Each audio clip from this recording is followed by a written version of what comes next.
आगामी चुनाव को लेकर तैयारियां शुरू हो गई हैं। आने वाला आगामी विधानसभा चुनाव के साथ ही साथ उपचुनाव भी कई मायनों में राजनीतिक पार्टियों के लिए अहम होने वाला है, क्योंकि लोकसभा चुनाव के बाद अब सही मायनों में जाकर दोनों गठबंधन यानी कि इंडिया और एनडीए आमने सामने होंगे, जिसे लेकर पार्टियों ने अपनी कमर कस ली है।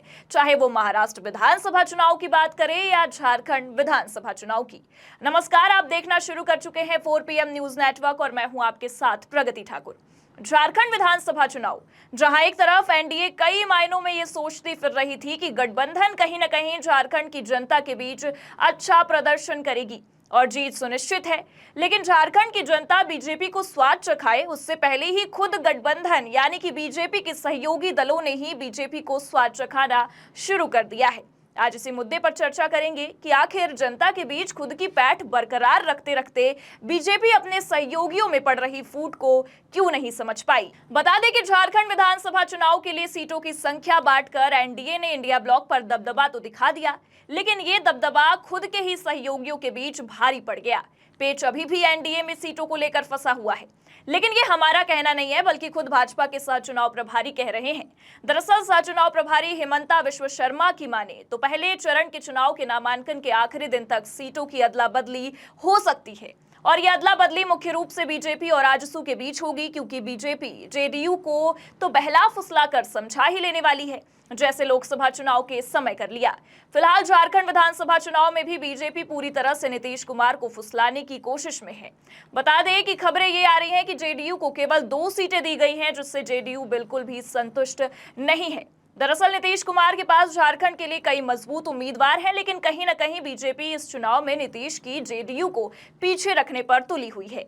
नीतीश के पास झारखंड चुनाव के लिए हुकुम का इक्का सरयू राय है, जिसे झारखंड चुनाव में उतार कर नीतीश ने ये सोचा था कि झारखंड में पैठ बना ली जाएगी। लेकिन क्या हुआ, नीतीश कुमार को फिर से बीजेपी ने बहला फुसला लिया। जेडीयू भी 2 सीटों में ही सिमट कर रह गई, लेकिन जेडीयू 2 सीटों से संतुष्ट नहीं है। उसे इस बात पर भी एतराज है कि सरयू राय की सिटिंग सीट उसे छोड़ना पड़ा है। सरयू राय अब जमशेदपुर पूर्वी के बजाय अपनी पारंपरिक सीट जमशेदपुर पश्चिमी से चुनाव लड़ेंगे, जिसे लेकर नीतीश भी थोड़े से नाराज नजर आ रहे हैं।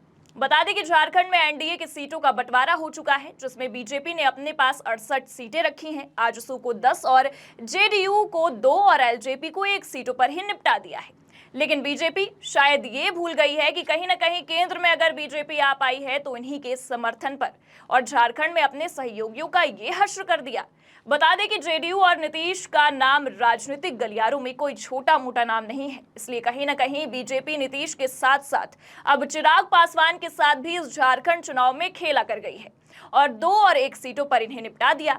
चिराग पासवान के नेतृत्व वाली एलजेपी को 1 सीट मिली है, लेकिन इस पर अभी तक चिराग की कोई प्रतिक्रिया सामने नहीं आई है। पर जिस तरह से चिराग की पार्टी इस चुनाव में दर्जन भर सीटों की मांग कर रही थी, 1 सीट मिलने पर कहीं न कहीं मन में खटास तो हो ही गई होगी, लेकिन इसका भुगतान आने वाले समय में एनडीए को भुगतना पड़ सकता है। तो वहीं नीतीश भी कहीं न कहीं इस फैसले से निराश नजर आ रहे हैं। बीजेपी के लाडले एलजेपी के नेता चिराग पासवान को भी बीजेपी ने बहला फुसलाकर झारखंड से निपटा दिया है। कहीं न कहीं चिराग पासवान झारखंड में अपनी पैठ बनाना तो चाहते थे, क्योंकि लोकसभा चुनाव के दौरान से ही चिराग की लोकप्रियता काफी बढ़ चुकी है, पर शायद बीजेपी को चिराग की ये लोकप्रियता रास नहीं आ रही है, इसलिए झारखंड में चिराग पासवान की पार्टी का तो जेडीयू से भी बुरा हाल कर दिया गया है।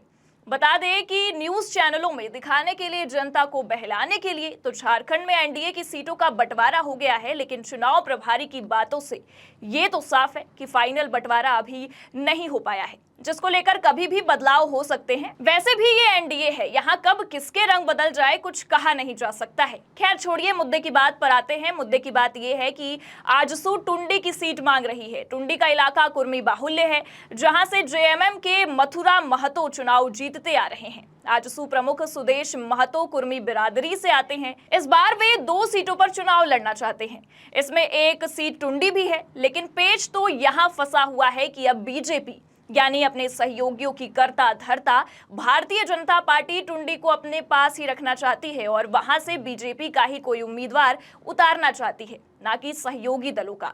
बता दें कि यही सब कारण है जिससे ये संभावनाएं जताई जा रही हैं कि ऐन वक्त पर एनडीए अपने रंग बदल सकता है। यानी कि ऐसी ही कुछ सीटें हैं जहां आखिरी समय में बदलाव होने की संभावनाएं ज्यादा हैं, जहां अंतिम वक्त में फेरबदल हो सकते हैं। चुनाव क्षेत्र और उम्मीदवारों के नामों की घोषणा में इसी वजह से भाजपा देरी भी कर रही है। हेमंता ने पहले कहा था कि चुनाव तिथि की घोषणा के 48 घंटे के अंदर ही उम्मीदवारों की घोषणा हो जाएगी, क्योंकि भविष्यवाणी करने में तो बीजेपी का कोई तोड़ ही नहीं है। लेकिन हेमंता ने पहले कहा था कि 48 घंटे के अंदर उम्मीदवारों की घोषणा हो जाएगी, पर अभी तक उम्मीदवारों की लिस्ट सामने नहीं आ पाए हैं।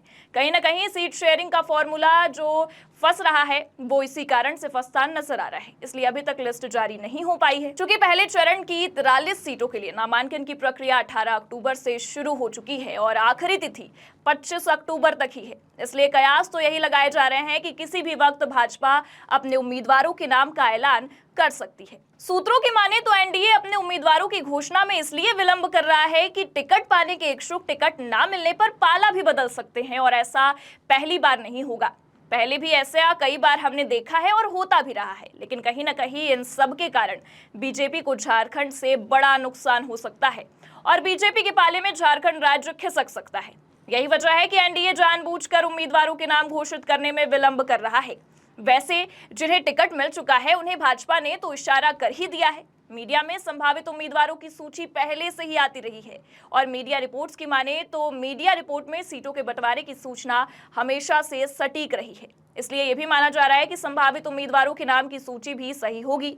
बहरहाल टिकट कटने की आशंका से पहले भाजपा और आजसू के दो नेताओं ने जेएमएम का दामन थाम लिया है। भाजपा विधायक केदार हाजरा और आजसू के उमाकांत रजक ने पार्टी बदल ली है। बता दें कि उमाकांत ने इसलिए आजसू छोड़ी है कि उनकी चंदन कियारी सीट भाजपा के खाते में चली गई है और संभावनाएं यही हैं कि जेएमएम की ओर से चंदन कियारी सीट से उमाकांत उम्मीदवार हो सकते हैं और केदार हाजरा की जगह कांग्रेस छोड़ भाजपा में आई मंजू कुमारी जमुआ से भाजपा की टिकट की दावेदार बन गई हैं। कहीं ना कहीं सहयोगियों की ये नाराजगी एनडीए में किसी भी वक्त फूट डाल सकती है, जिससे आने वाले नतीजे कहीं ना कहीं इंडिया के पक्ष में जा सकते हैं। लेकिन एनडीए की इस चुनावी रणनीति से ये तो साफ है कि कहीं ना कहीं बीजेपी क्षेत्रीय पार्टी को साधने की फिराक में है, इसलिए जेडीयू और एलजेपी को दरकिनार कर दिया है। बता दें कि वर्ष 2019 के विधानसभा चुनाव में आजसू ने 2 सीटें ही जीती थी, लेकिन इस बार उसे भाजपा ने 10 सीटें दी है, जहां जेडीयू और एलजेपी को केवल 2 और 1 में निपटा दिया है। इससे ये तो साफ है कि बीजेपी क्षेत्रीय राजनीति करने में ज्यादा विश्वास रख रही है। बता दें कि जो 10 सीटें भाजपा ने आजसू को दी है, इनमें पाकुड़ की सीट अभी कांग्रेस के पास है।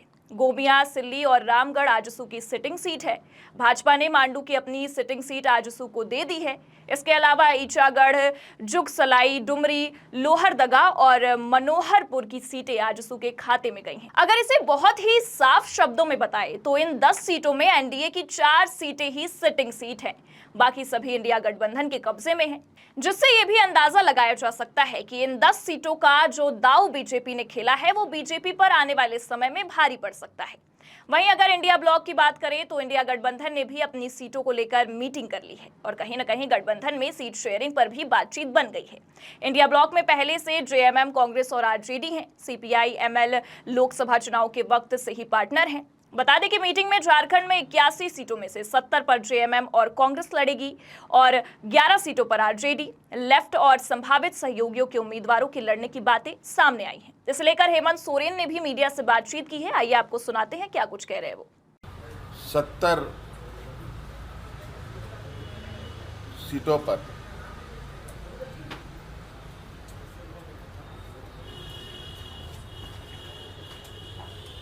इंडिया गठबंधन के जेएमएम कांग्रेस के प्रत्याशी होंगे और जो बचे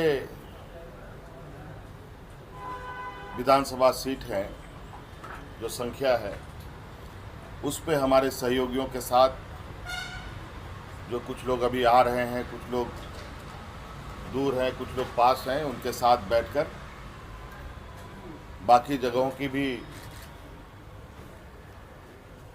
कौन किस में चुनाव लड़ेगा ये तय कर लिया जाएगा। अभी तक ये हम लोगों ने निर्णय लिया है। इन सब के बीच अब ये साफ हो गया है कि दोनों दलों ने अपने अपने बिसात या यूं कह ले कि चुनावी रणनीति बनाना अब शुरू कर दिए हैं। कहीं ना कहीं दोनों ही इस चुनावी रणभूमि में अपने जय जयकार लगवाने के लिए, जनता के बीच उतरने के लिए अब तैयार हैं।